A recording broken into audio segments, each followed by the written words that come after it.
This interesting combat footage is of the Regiment Nordland, which was part of the 5th SS Panzergrenadier Division Viking. It fits in well with this episode 4 on the Third Battle of Kharkov. At the end of the video, we'll see more from this reel.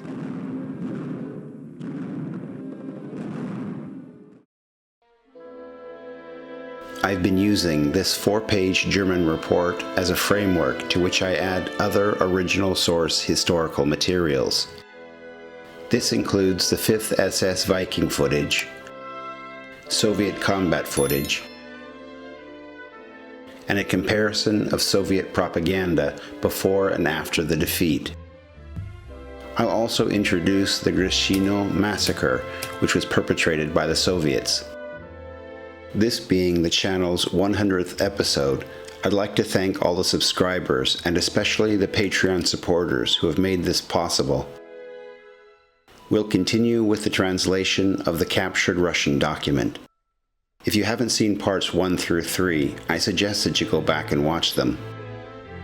Die Lage wiederherzustellen sind in an attempt to regain control of the situation, the 183rd Tank Brigade, the 11th Tank Brigade, the 11th Motorized Infantry Brigade, and what remains of the 1st Assault Brigade were thrown into the battle.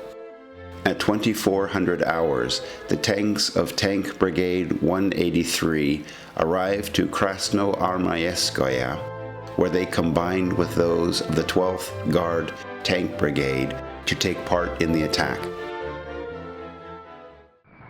This Soviet footage was taken during Operation Star in the Ukraine in 1943.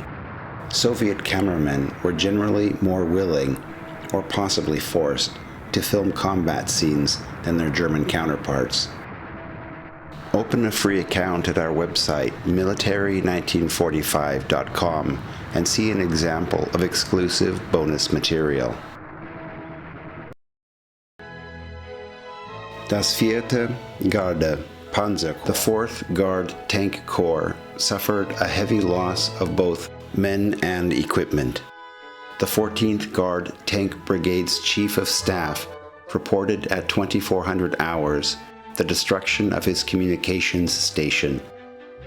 The same was reported earlier by the 9th Independent Guard Tank Brigade.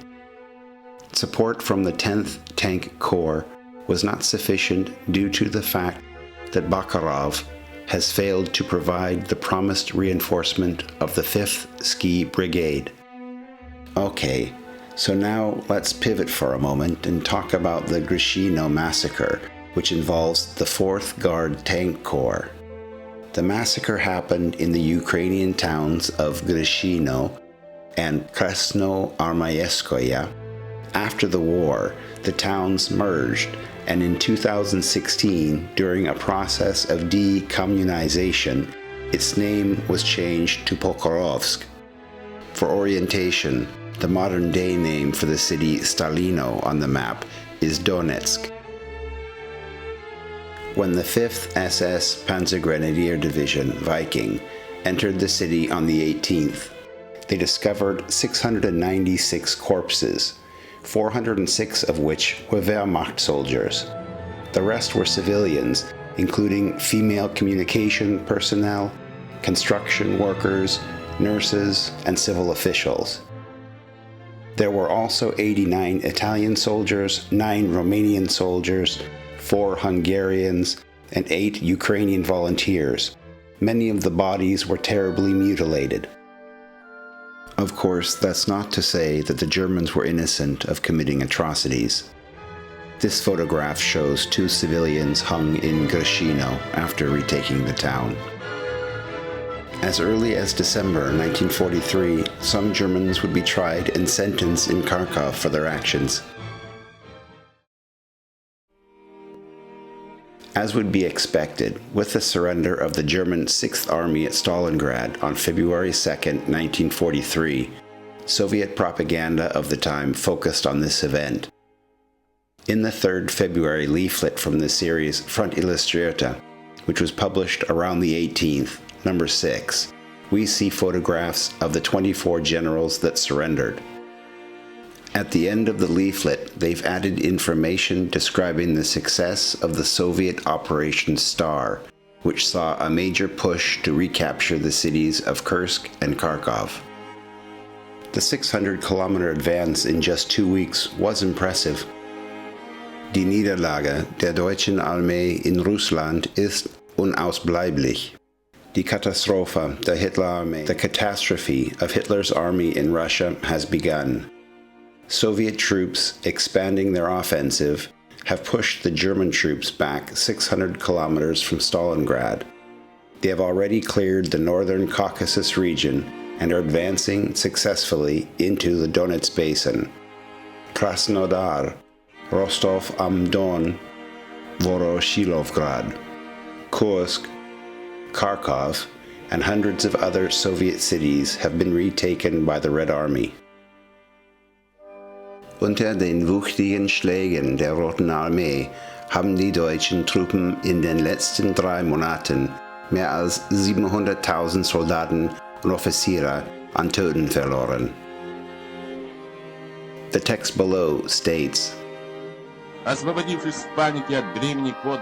German soldiers, take note.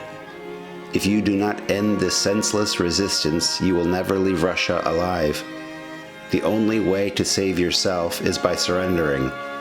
Surrender and you'll avoid the hell that this war has brought. Otherwise, all is lost. Surrender now and your eventual return home to your family after the war is guaranteed. For propaganda to be effective, the half-truths must be believable to instill fear and motivate decisive action. With the reverses of the Third Battle of Kharkov, that city was no longer occupied by the Soviets. Quickly, Leaflet number 6, variant R, which omitted Operation Star gains, was mass-produced and distributed. The normal edition 6 is much rarer and more valuable. The price range of individual leaflets range in today's market from around 75 to 200 euros, depending on the edition and condition. And now, here's the final clip showing Regiment Nordland fighting in Russia. Please remember to subscribe to the channel. Thanks for watching.